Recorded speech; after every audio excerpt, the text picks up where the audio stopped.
Ang programang ito ay rated SPG. Striktong patnubay at gabay ng magulang ang kailangan. Maaaring may masiselang tema, lengguwahe, karahasan, sexual, horror o droga na hindi angkop sa mga bata. Napanood na nga ni Zoe ang CCTV footage na galing sa laptop na tinapon ni Moira na ibinigay sa kanya ni Michael. At nakita nga niya na si Moira ang may gawa kung bakit nahulog sa hagdan ang kanyang daddy. Kaya naman galit na galit itong si Zoe at halos kamuhian nga niya si Moira na kanyang ina. Sa kabilang banda, makikipaghiwalay naman itong si Michael kay Lynette dahil sabi niya, alam naman daw niya at nararamdaman niya na si Doc RJ ang mahal ni Lynette, kaya palalayain niya na si Lynette.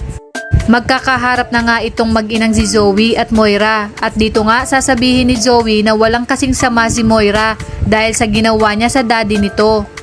Samantalang, mapapaamin na kaya itong si Moira sa isa pa niyang lihim na hindi si Robert ang tunay na ama ni Zoe?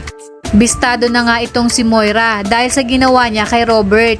Kaya pagbabayarin nga ito ni Zoe dahil sa ginawa nito sa kanyang daddy. Marami pa tayong dapat abangan dito lang sa Abot Kamay na Pangarap.